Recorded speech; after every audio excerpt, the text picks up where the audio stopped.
Hello, and welcome back to Health and Wealth. I'm Ana Ramos. Today's conversation is about a moment many of us reach, but don't always have the words for.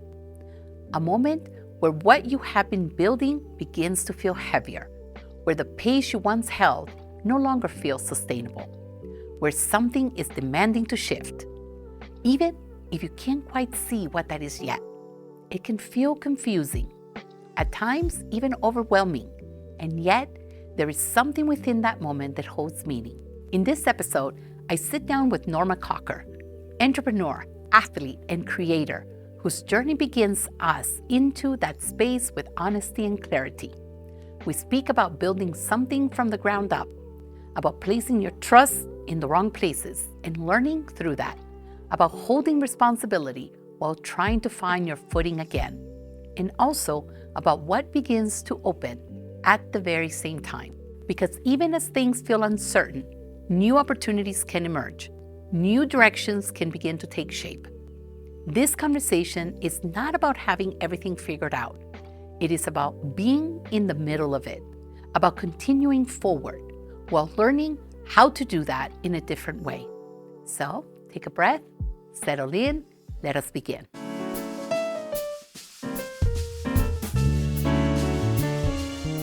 Norma, I'm so excited to have you here today.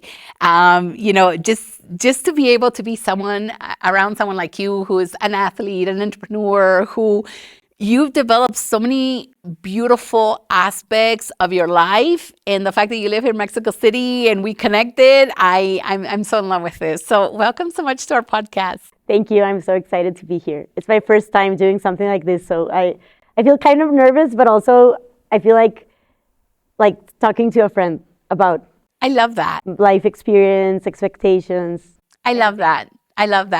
And of course, Milou is here as well. I'm sorry that Raquel couldn't be here because Milou is just so territorial of her mommy and her guests and her spots. And she's just she looks very cute, but she's very territorial. So, one of the things that intrigued me the most when we met each other is, obviously because you're a sports fanatic, but you also grew up in a family that was all about sports. So tell me what it was like growing up in that environment. And then I kind of want to know a little bit more, like, what do you feel sports taught you about life? Okay, so I grew up in a very small town in northern Mexico called Obregón, Sonora. And I grew up watching my dad swim when I was a kid. So we used to live in front of a university called Instituto Tecnológico de Sonora, and I used to go watch him do swim meets. So I wanted to be like him when I was a kid. So I started swimming when I was like 4 years old. And all my life, I've been surrounded by sport, mainly because of my parents. But it became a natural part of my life. It became something like school. It's normal for almost everybody to go to school. It was normal for me to go swim. So I grew up surrounded by sport and swimming my whole life. And what was the question? Like, what did it teach me? Yeah, what do you think, growing up in that environment, what do you think it taught you, right? Because then I'm going to ask you, like, now that we look at life today and you look back, because I look at my life and I'm like, sometimes when you're going through something, you're like, why am I going through this? Like, I don't understand. And then when time passes, we look back and we're like, oh, I know what I was meant to learn in that process. So I think that swimming taught me a lot about structure and discipline. I'm not the most structured and disciplined person. You might think otherwise because of what I do in triathlon and my business right now, but my personality is very dispersed. It's very, I tend to flow with things. So when I had to balance swimming and school, I had to do it in a very structured and way with a lot of time constraints. So it taught me from a very early age to be efficient with my time. And also, it made me feel kind of abnormal in a way because none of my friends were doing, we could say, high performance sport. So it's not something common in the town where I grew up. So I think I learned structure and discipline from a very young age because of swimming and because of my parents. Okay, so now the fact that you've learned that, right? What would you say in today's world, in your life today, as you live it today? Do you carry that on? And if you carry it, how do you carry it? It's funny because it was easier for me as in a young age to do that than to do it now. And I think it's mainly because of social media, the internet. We have a lot of distractions right now, and it's super hard to concentrate and finish tasks. So I feel like I have to tune into my inner child when I need to finish something. And I always think about, okay, how did I do this when I was 6 years old? Like, I finished swim practice and then I finished my homework by 6 p.m. and I did everything I had to do before this time to go early to bed. And in this day and age in my life right now, I really struggle to complete tasks and to be efficient with my time. So I'm always trying to reconnect with my younger self to like get like inspiration. Like, okay, I used to do this before. Why can't I do it right now? Absolutely. No, and the same thing happens to me. So I'm a Gemini by nature, and people says you're dual personality, you can be crazy. But I think I always tell everybody, I'm like, I'm a balanced Gemini. I can switch very fast. But the same thing happened to me, and it took a lot of self-discipline in me. I didn't grow up in a world of sports. I grew up with, my parents were preachers. They lived abroad, and that's how I was able to do that. And I do remember having to go to school like year round. Like, we did the morning shift was the local school, then the afternoon shift was the bridge school. So that I did learn from that, but it took me a lot within me to finish my task, right? Because I'm a Gemini, I'm a creator. I can start 1,000 tasks at one time, and then I would never finish, right? And I would get upset with myself. Like, I would literally get upset. I'm like, why can you not finish this? And it got up to a point that, I had to really focus on finishing things. And now I developed that discipline that even with my team, sometimes I notice that in some people, there's like, they go everywhere. I'm like, finish the task. I need to finish the task. We need to finish this. And it's very interesting. So I'm so glad that you learned it early on. Now, did you think like, where was life taking you? So here you're going to, you're in swimming and you're doing all this, training your body, your mind, your spirit. Where was life? What did life look like was going to happen at that point? Because I know that at one point you stepped away from it all. So did you think this was going to be your career? Like what was it? I mean, obviously, as a kid, I always dreamt about going to the Olympics and doing the sport at the highest level possible. But in reality, growing up in a small town, you have limited resources, limited access to good trainers, facilities, and there's only so much you can do. So I think that my dream of going to the Olympics died when I was like 12 years old, and I thought like, this is going to be impossible. Like, I have to start thinking about other possibilities in my life. But I also felt like I had my life planned out in a certain way. I looked at my parents, I looked at my friends, like what I thought was planned for me was, okay, I graduate high school, I go to Monterrey to study in Tec de Monterrey, like all of my family, and then I graduate, and then I get married, and then I have children, and then, like have a life like all of my family and my surroundings, whatever I considered normal back then.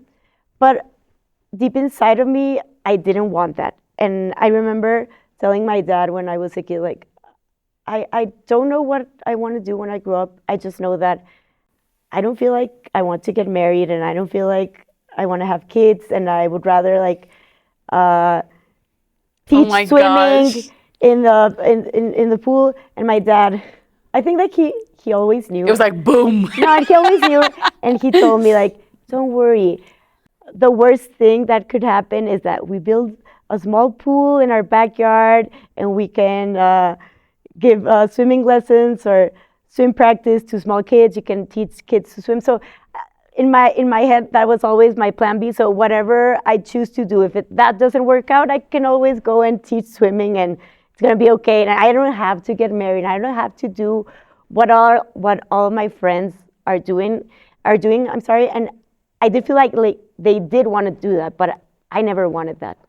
That's very forward thinking, by the way, because in the Latin community, living in a Latin world, it is about being female. It's like, and this is what you're going to do, and mainly the focus is you're going to be a mom, you're going to get married. Well, you're going to get married, you're going to be a mom, you're going to have kids, and here comes the grandkids, and it's interesting that you chose to not only step away, but also break the news to your family. And the fact that your father was so supportive of you, right? Because that tends to be traditionally, it's a very different role, right? And that takes place. So what happens at that point? How did you begin? Because today you have a beautiful advertising firm in marketing, and you're about to step into something else. And tell me a little bit about what that felt like to start a business, right? And how did you step into it first and foremost? I never saw myself owning a business. I always thought I was going to work for somebody else or work in a big company or a corporation, or I thought I was going to just be an athlete and that's it. But when I graduated, I studied communications and digital media in Tec de Monterrey, but I always loved design. But I didn't know a lot about graphic design because my school taught us more about like audiovisual production, photo, video, etc. So when I graduated, I started working in branding firms and advertising firms, and I learned that I don't really like working for somebody else. I never liked working for somebody else because I don't really like people telling me what to do. I like setting my own rules, and that brought me back to what I thought when I was a kid, like, I don't want to do things like everybody else. I want to do things different. And maybe it's selfish, but I always think about doing things my way. So I thought the only way to do this is by having my own advertising or design firm. And I know how to get clients, and I know good designers. I don't know anything about having a business. I don't know anything about finance, but at least I know how to get clients, and I know how to do the work. Yeah, that's how the ALG, my business, started.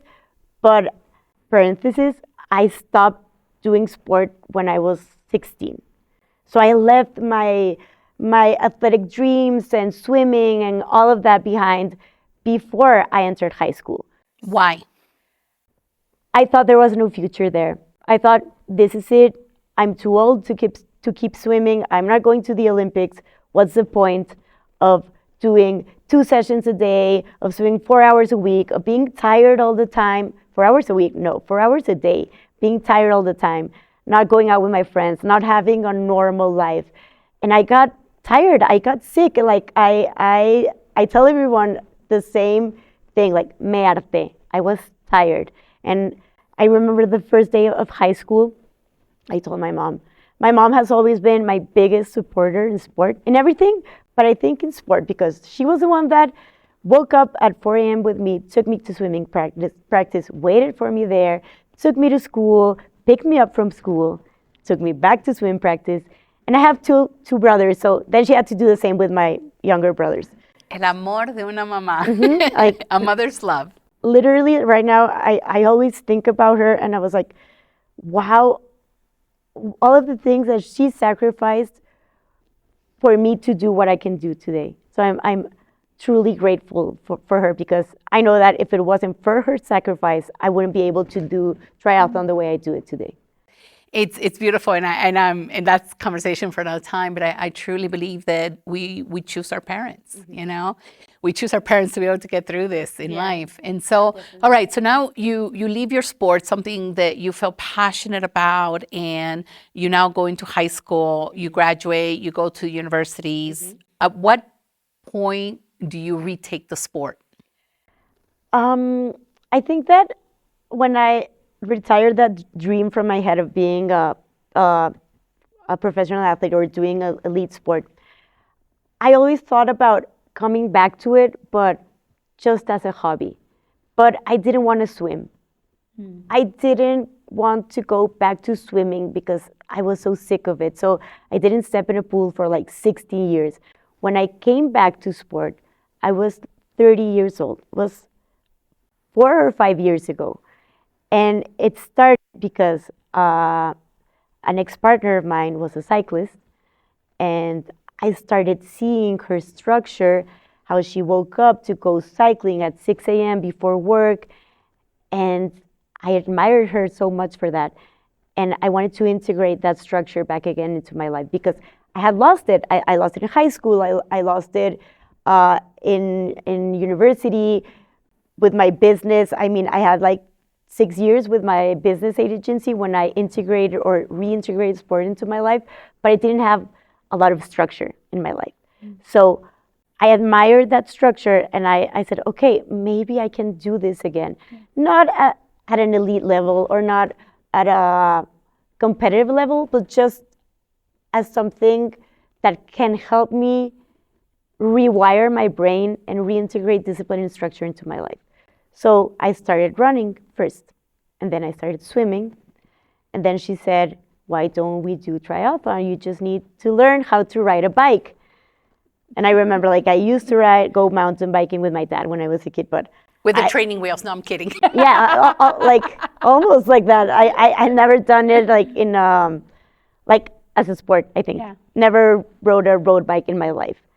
So in 2022, I bought my first road bike, and I started going on these group rides with her, and I felt terrible all of the time because I couldn't keep up with the group. I always was left behind, and I wanted to cry all the time, and I hated my bike. I remember like doing those long rides and just thinking like, I want to throw my bike to the river and never see it again. I don't know why I'm doing this. I don't even like it. But I started doing it because I bought a ticket to do 70.3 Cozumel in 2022. Like, I started riding my bike in January, but I already had like my inscription, or how can you say, like, to that event? You had already subscribed to the event. You know, you already signed up for the event. I signed up for the event. So every day I just thought, well, I have to do this because there's no way I can complete a 70.3 or a half Ironman without training, and I need to train every day. So my mindset started shifting from the unstructured way I lived my life as a teenager to the structured life I live right now. And I think that's beautiful because, right, it goes back to the training that we've had and how we always come back to that. So let's take a look at a little bit of the business side, right? So now you graduate, you create this business, and things begin to take off, I gather? Yeah. Okay, walk us through that. Like, walk me through that. What was that like, the taking off, the exhilaration, the momentum being built? How did it feel? Did it maybe even feel the way you were feeling earlier on in life as you were competing and you're like, yeah, I got this, you know? Walk me through that. I think that I made the decision without really thinking about anything. Like, it was just something that felt right, and I had no idea how to do it, but I needed the money back then because, like, I wasn't earning enough in my 9-to-5 job, and I was accustomed to asking my dad for help when I was younger. But that year, 2015, my dad's business, or the family business, went bankrupt. So my family had to do a whole financial restructure. My dad had to start another business, and like, we didn't have a lot of money, so I couldn't count on my dad to help me pay my credit card bill like I was used to when I was in high school or college.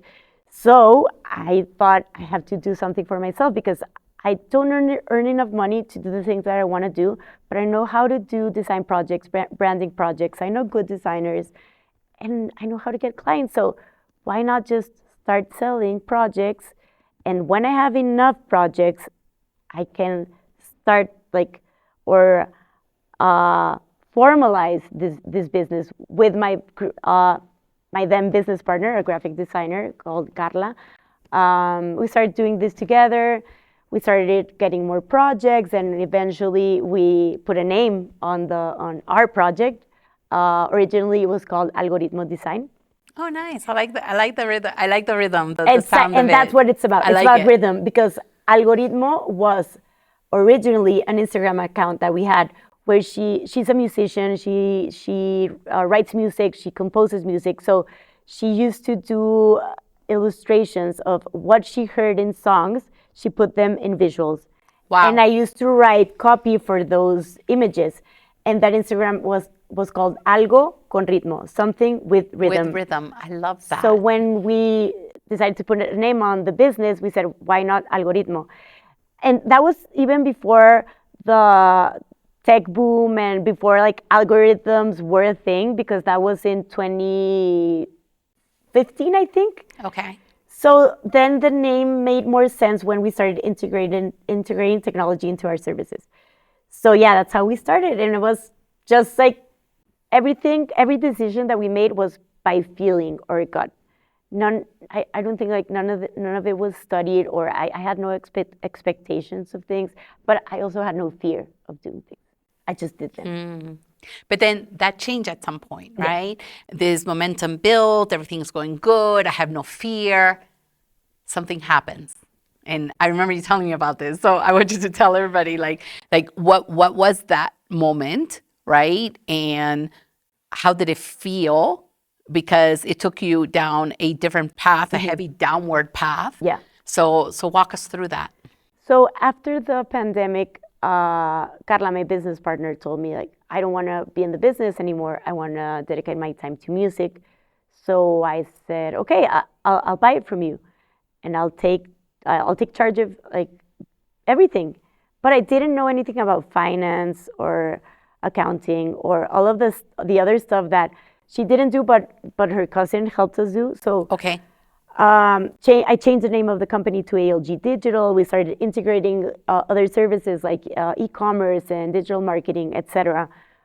But the big change wasn't buying the business from her. It was last year when I decided to move from Monterrey, because I lived there for 16 years after I graduated. I decided to move to Mexico City, and I had to restructure my whole team, have our team work remote. I had to downsize. But in this transition, and these past 4 months, I really feel like AI has hit us really hard, and we've been struggling a lot to sell projects, close projects, or to have clients pay us what it costs us to do the work, because AI is doing a lot of things for us. So right now, I think today, I'm having or facing the biggest challenge I've faced in my business for the last 10 years. I thought the hardest thing was buying the business from my business partner 5 years ago. But the hardest thing is figuring out what I have to do now. Like, I really don't know where we're headed, but I'm just trying to solve things on the go. But we are having a really hard time, to be honest. Yeah. No, and I remember we connected at that point Yeah. because you're like, Anna, what do I do?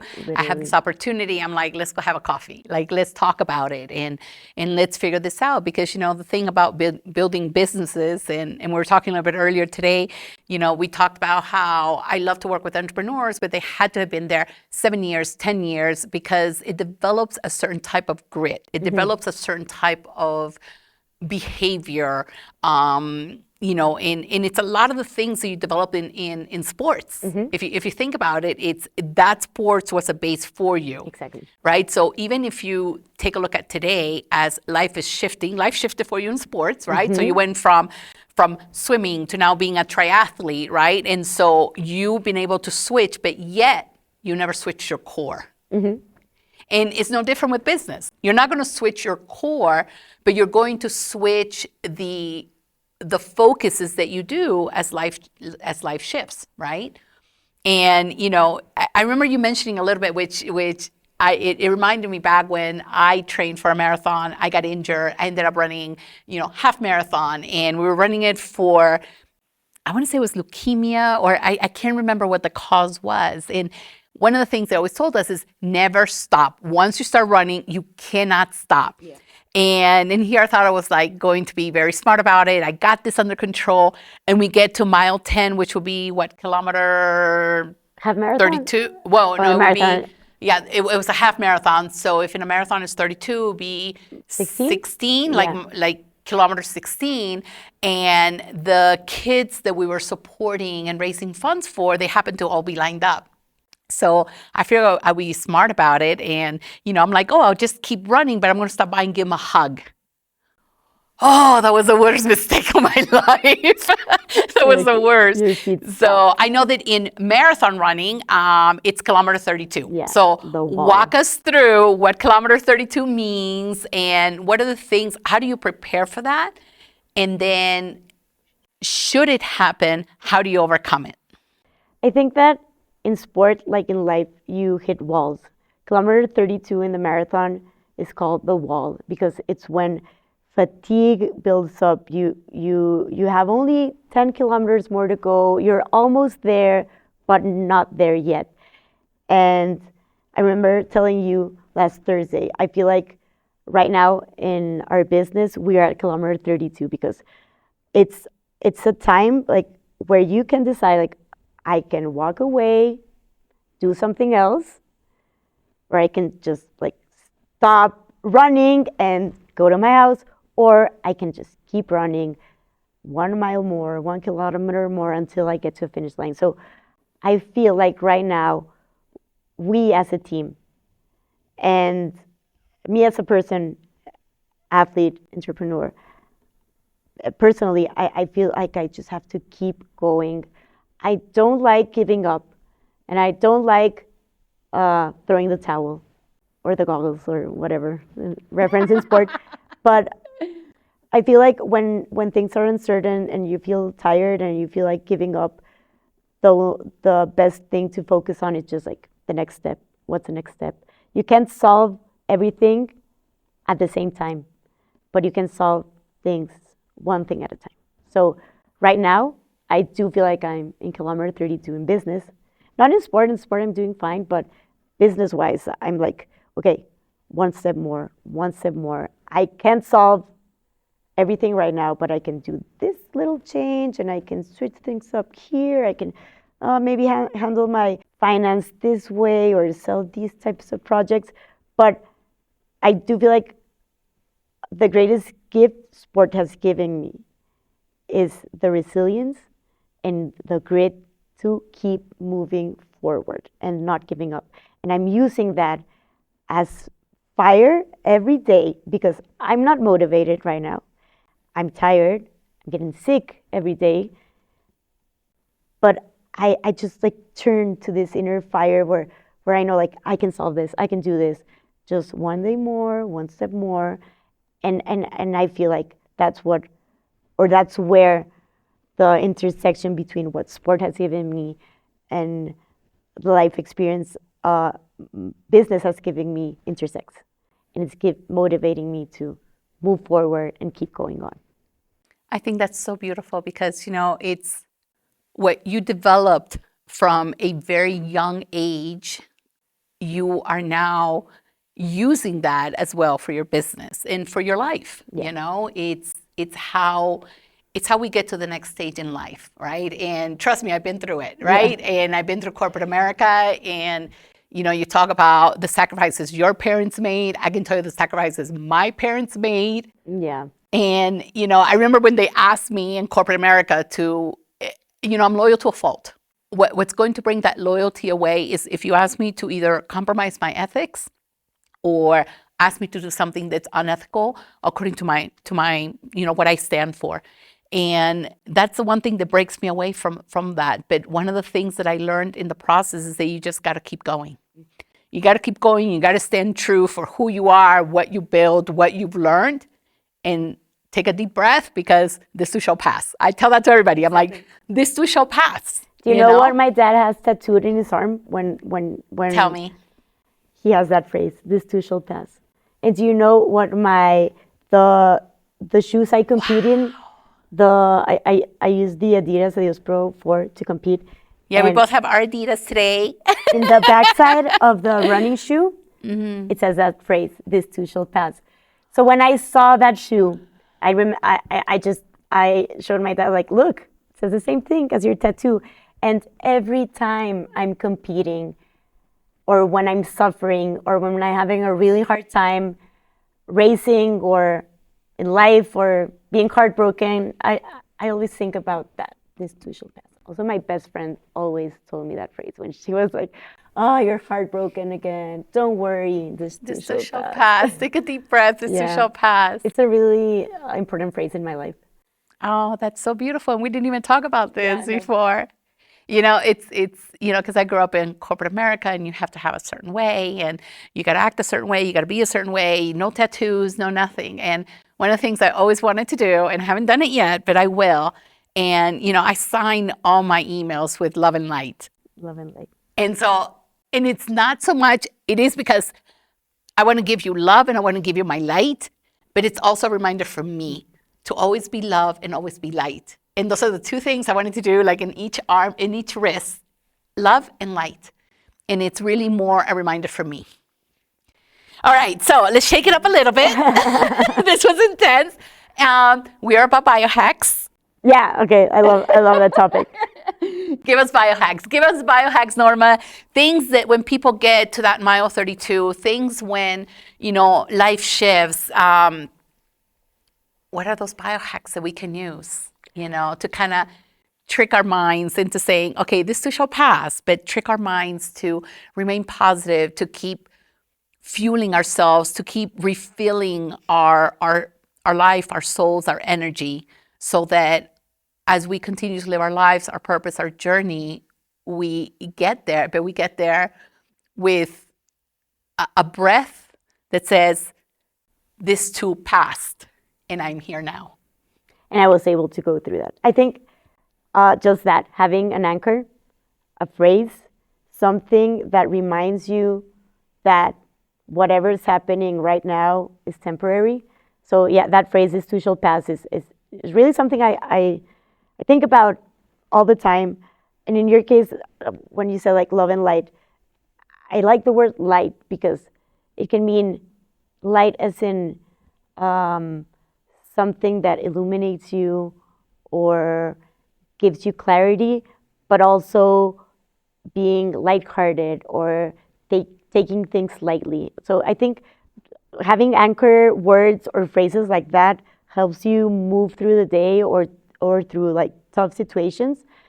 And that's like a mental hack. It's not, not something that you can eat or drink or take, but having like mental anchors really helps.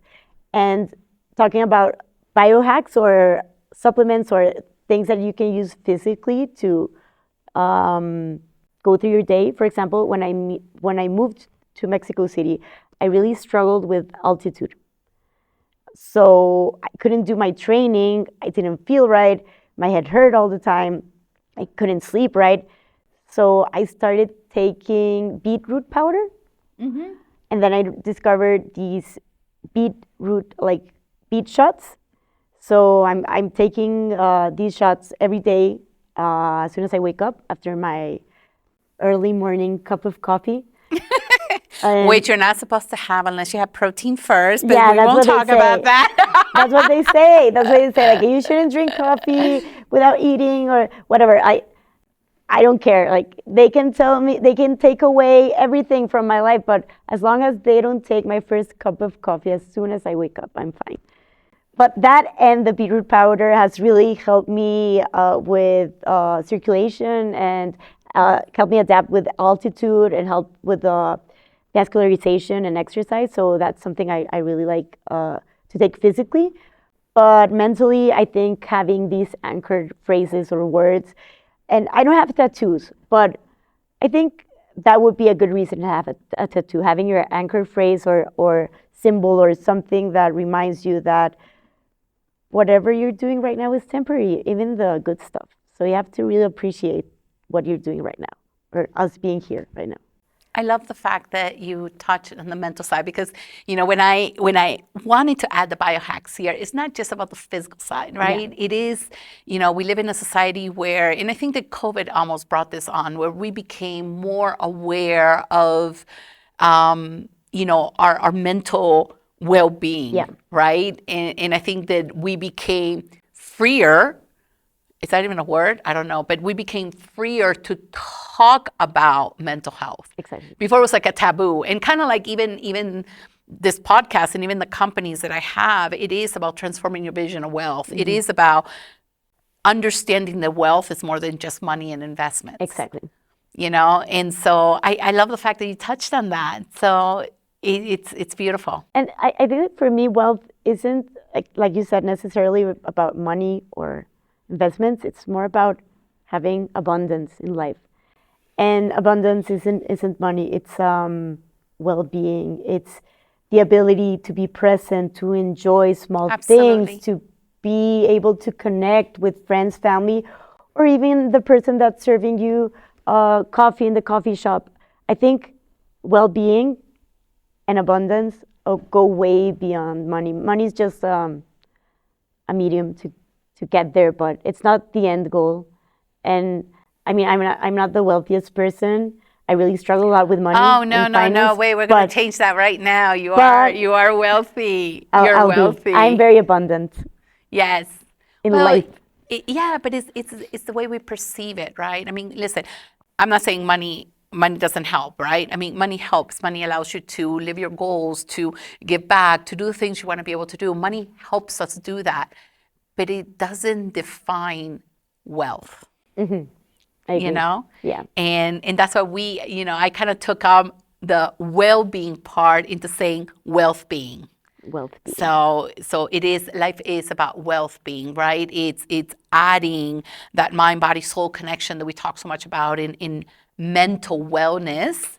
And now we're going to add the money component. Mm-hmm. So money is just going to be just a stretch or part of well-being. And I think it's also very important, like, to integrate we have our relationship with ourselves and with our family, mm-hmm. and with our partners, but talking about our relationship with money, because I feel like we tend to use it in not the best ways. And sometimes we have toxic relationships with money, like people that tend to spend a lot or don't spend money at all. Like, I do feel like it's something that we need to talk about when we talk about well-being and mental health, because money, like food or addiction, is meant, like, it comes from your mind. It's the relationship that you have with these things that help you live your life. Yeah. Well, Norma, I'm telling you, you're coming back, because I actually want us to talk a little bit about that, because I always, for the longest I said, money is energy, money, money is energy is what I used to say. And now I say money is the relationship we have with it. Yeah, definitely. So you're coming back. We're talking about that because I love that. And I need help with my relationship with money right now. You got it, girl. You got it. So thank you so much for joining us. I'm sorry that Raquel couldn't be with us with Miss Territorial here, that she always looks so nice and calm and sweet. But oh boy, does she have her little territory spots that she decides on. Thank you so much for having me. Thank you so much for joining us. Me too. Gracias. There is power in recognizing the moment you're in and allowing it to be what it is. What Norma shared today brings us into a space that many people experience at different points in their lives. A space where things feel full, where responsibility asks more of you, where clarity is still taking shape. And within that, there is movement, sometimes subtle, sometimes unfolding in ways you only understand later. Here's your invitation to stay present with what is emerging, to notice what is asking for your attention, to sense where support, structure, or even a different approach may be needed, and to trust that even without a clear picture, there is direction forming. If this conversation resonated with you, you might find yourself thinking of someone who would appreciate hearing it too. Please share this episode. You're thinking of that person for a reason. And as always, thank you for being here. Until next time, this is Health and Wealth.